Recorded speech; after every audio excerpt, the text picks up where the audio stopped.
Ini selalu berkumpul.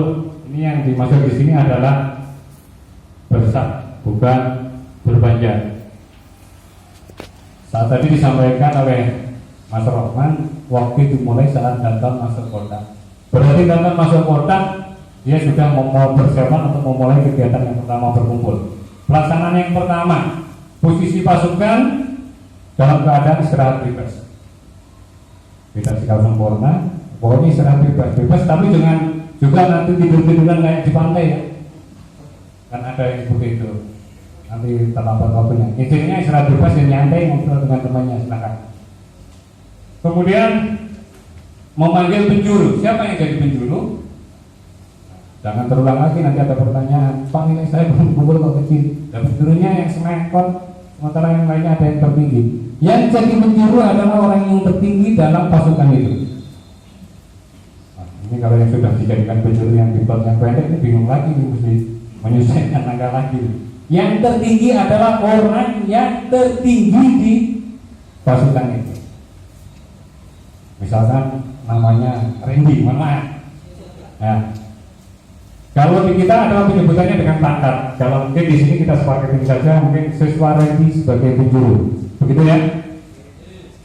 Yang bersangkutan yang bernama Randy, kalau tadi sikap pertamanya sebagai penjuru, terus dia sikap santai, atau sikap sempurna, balik kanan atau mungkin menghadap penuh ke arah pemanggil. Kalau misalkan posisinya di kanan sana, berarti menghadapnya ke arah Danton. Siap sebagai penjuru, cukup di sana, tidak usah mengulang namanya. Kemudian melaksanakan sikap berlari. Sikap berlari dari sikap sempurna, tangan di pinggang agak ke depan, posisi tangan mengepal. Kemudian saat badan condong bersamaan badan dapat, siku dirapatkan ke belakang. Ini yang jadi pertanyaan pengertian badan. Ini nanti ribut ini. Ada yang menyampaikan absorpsi badan adalah pinggang sampai dengan bahu. Kita buka dulu kamus bahasa Indonesia. Ada beberapa pengertian.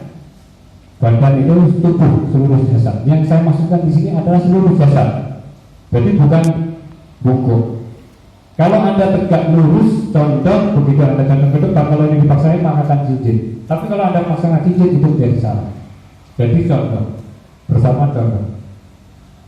Itu sikap berlari di depan. Bukan kepala tangannya ditarik ke belakang. Kalau ini terbuka agak lebar, ini tariknya apa? Saat condongnya bersamaan. Kemudian sikap berlari seperti lari. Jadi tangannya mengepal, bukan menggenggam. Kemudian ini saya batasin lagi. Misalkan dari arah sana, larinya Danton di sini, turunnya tangan setelah menghadap sempurna kepada Danton. Jadi bukan nyampe di sini turun, plek, terus baru hadap ke sini. Saya batasi. Anda melaksanakan proses hadap sikap sempurna baru turun. Apakah kalau begini boleh? Boleh. Tapi di sini saya batasi. Anda Danton itu dulu sampai dengan menghadap sikap sempurna baru tangannya turun. Bisa dipahami? Clear ya? Sampai dengan arah penjuru menghadap Danton baru tangannya turun. Langkahnya berapa jaraknya? Jaraknya adalah 6 langkah daripada Danton. Kalau di bukunya sekurang-kurangnya 6 langkah. Nanti pertanyaannya lagi 12 langkah boleh Pak? 6 langkah. Kemudian bagaimana dengan yang lainnya? Yang lainnya setelah penjuru berada di hadapan Danton, ini kita sepakati lagi.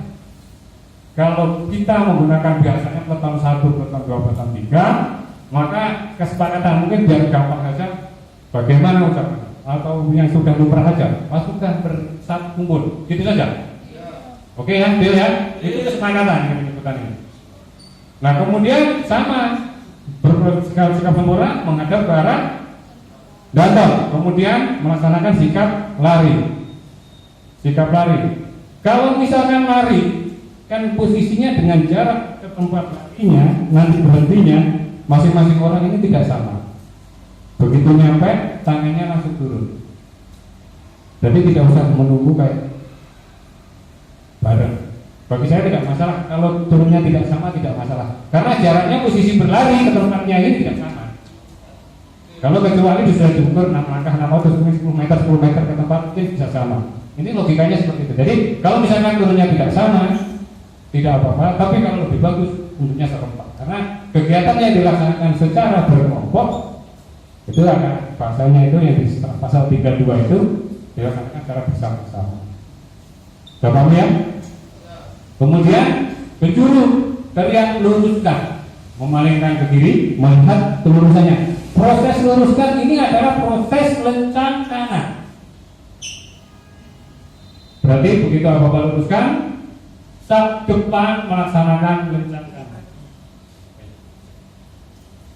Sak depan melaksanakan lencang kanan. Luruskan, melaksanakan lencang kanan bersamaan dengan memalingkan kepala.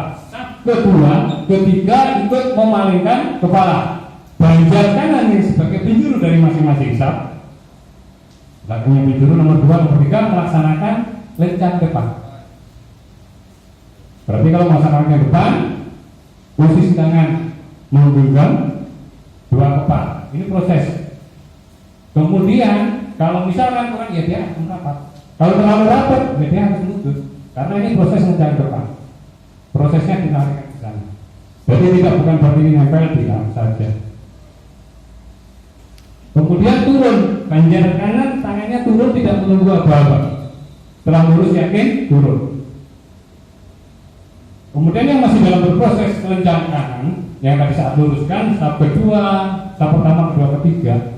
Setelah pertama tadi saya sampaikan penjuru tidak luruskan, memalingkan setelah bukan 2 kali ya, luruskan, memalingkan ke kiri.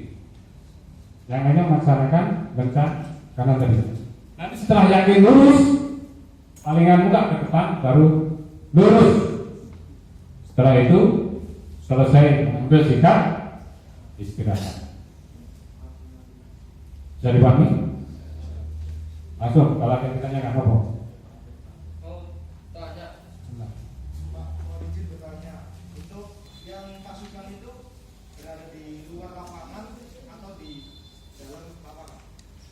Di dalam lapangan. Nah itu yang ukuran 13 berapa tadi mas? Berarti di dalam lapangan. Ya. Oh jadi bertanya Pak, untuk penjurunya itu lurus dengan kantor apa yang tengah-tengah yang lurus dengan kantor? Saat berkumpul posisi penjuru adalah lurus dengan kantor, tak melangkah. Saat berkumpul.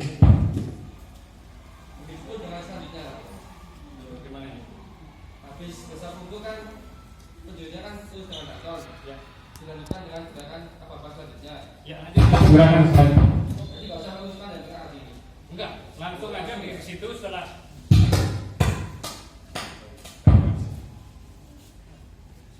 Jadi